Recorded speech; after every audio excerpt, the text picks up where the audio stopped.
I mean, okay, so this film basically is about late on in the war, and World it's War Two. yeah, World War Two. So Is because this I is watched this? that, hmm? I know you watched The Tank, which is a German film. Is this a Yeah, yeah, German film or an this is a American film? German film as well. Okay, Yeah, cool. All right.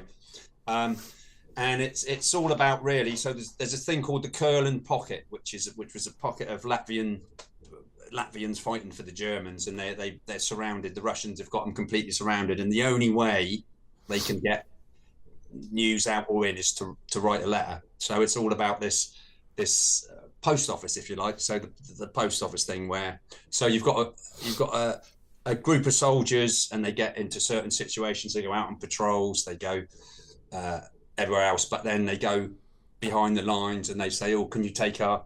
Fit? So it's all sort of done through letters. So Mm-hmm. it's and yeah, so that's basically it's a World War Two thing. It's like I would say it's similar to a World War One film where it's like takes place in a small area and there's trenches. Oh, like in the trench. Yeah, so it's a bit like the trench or 17 or something like that. So it's very similar with that, but obviously up to World War Two, and that's basically the story. And then the story ends where the captain calls them all together and he says, I can only send back. We're going to send one lot back, but I can only sort of send 7 people. So they have to give them to the NCOs to decide which ones go. So they're all going through to see. So is this set within the sort of post office? No, no, no, no, no. It's set in the pocket, in the actual pocket itself. But Okay. whenever they go back to get supplies or to get food or anything, they take everyone's letters. So people give them letters and say go, and they Okay. also read the letters as well. So, and obviously at the end, everybody says, "Oh, can you take these letters out? Can you get these?" So obviously the mail's getting out.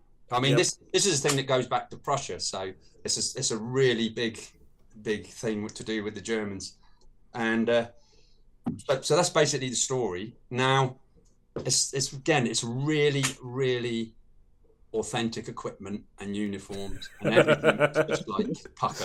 And This is everything is if you know, this is another thing that Sean goes about. Sean, if Sean's watching a World War II movie, he's spending as much time looking at the background and looking at the props and looking at the setting to make sure that everything is right and make sure that all the bell buckles are period specific as he is, wondering whether people are actually acting properly. So, so there's obviously a lot of thought put into this because there's a big variety of weapons, obviously captured Russian weapons, which Sharon will probably know because she quite likes World War II stuff. Yeah, yeah. The only issue I sort of had with this a little bit was I thought the act. I don't think it was dubbed. I couldn't see the it looked English, but they can do clever things these days. yeah, they But can.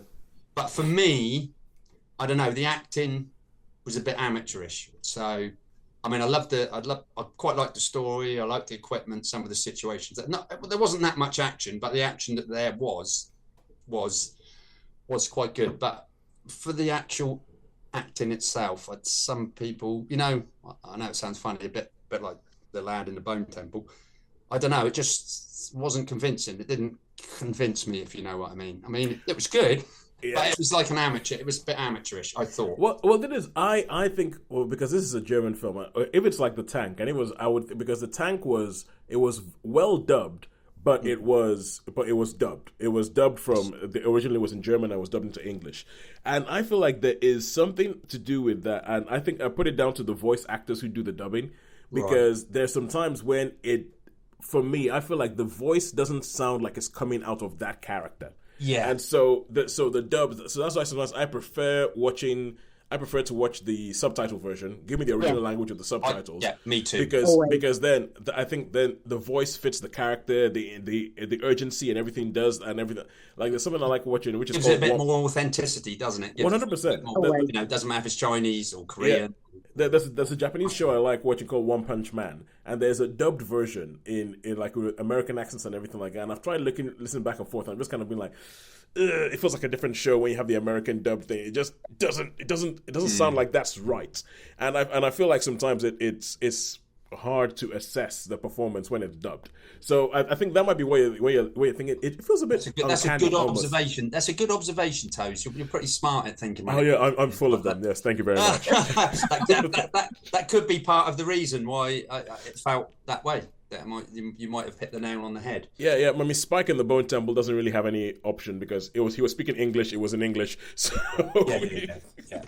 So, but with that, how many stars would you give Fieldpost? Okay, so for the authenticity, I really, really like the authenticity. It wasn't, amazing thing or anything like that. So this is going to get a straight 3. Okay, good.